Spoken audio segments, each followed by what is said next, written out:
They fired Filipino workers. Now they want them back. But here's the truth no one wants to say out loud. Many Filipino workers aren't going back, and for good reason. These 15 countries kicked out hard-working Filipino workers, and now they're desperate to fix their mistake. But should these workers forgive and return? Let's break down what's really happening, and what every Filipino worker needs to know before making that decision. And hey, if you're a Filipino worker or planning to work abroad soon, don't miss my free cruise blueprint at the link below. It's packed with real strategies to land better opportunities, without shady recruiters or agency abuse. Filipino workers have long been known as some of the world's most loyal and hardworking employees. From nurses in the UK, caregivers in Israel, to engineers in the Middle East, they've been everywhere. They left their families, built other nations, and sent billions back home. But some countries forgot who they were. They kicked them out, replaced them, abused their loyalty. And now that their industries are collapsing without Filipino workers, they want them back. In this video, I'm going to walk you through which countries are suddenly begging for Filipino workers again, why so many Filipino workers are saying no thanks, real stories from former Filipino workers, and how they can find better opportunities without ever stepping back into toxic environments. Stay until the end, and don't forget to grab the free cruise blueprint down below. Let's start with this. Why did they kick Filipino workers out in the first place? For many of these 15 countries, it was about nationalization. Policies like Saudization or Emiratization, where they replaced foreign workers with their own citizens. But here's what happened. Productivity dropped. Companies started complaining. Employers had to deal with workers who didn't show up on time or lacked the needed skills.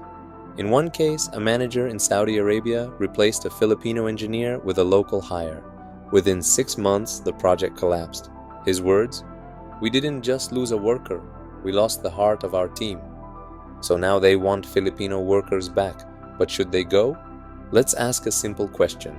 Why return to a country that saw them as disposable?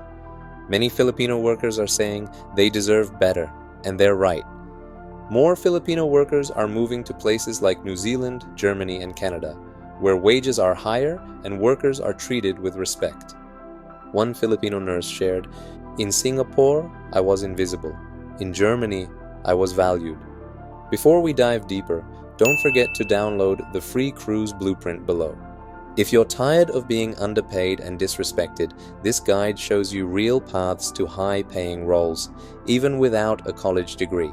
Let's talk about something painful but real. Abuse.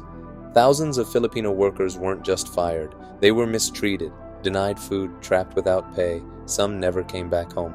These aren't isolated stories. In 2023 alone, over 12,000 abuse cases were reported from just 5 Middle Eastern countries. Yet some agencies still push people to go back. Why? Because they get paid. But Filipino workers have a choice. Ask any Filipino worker who's been deported or exploited, and you'll hear this. Never again. My dignity is worth more than dollars. I'll find a better way. Filipinos are realizing they're not desperate anymore. They're skilled, bilingual, adaptable, and the world wants them. So why return to a place that treated them like trash? Now, what about those who did go back? Some were promised better treatment, higher pay, more rights. But the reality? It was the same game, just with a new name. A domestic helper returned to Kuwait after being told things had changed.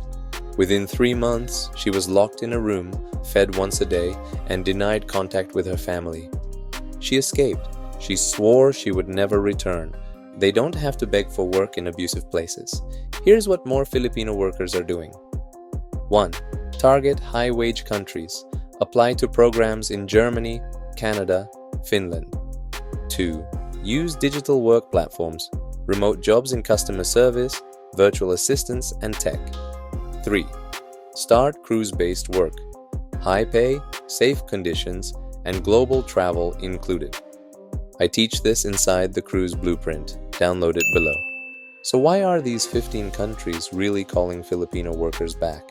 It's not because they care, it's because they can't survive without them. Hospitals are understaffed, hotels are closing, construction is delayed, productivity has dropped. Because Filipinos weren't just workers, they were the backbone. This is a new era. Filipino workers don't chase crumbs anymore. They choose dignity. If you're a Filipino worker or planning to work abroad, choose wisely. Not all offers are worth the sacrifice. They deserve respect, fair pay, and protection. And if you're ready to explore real options with real safety, download my free cruise blueprint below. Let's stop returning to places that kicked them out. Let those countries feel the gap. Because when a Filipino leaves, something bigger is lost. Like, subscribe, and share this with someone who needs to hear it.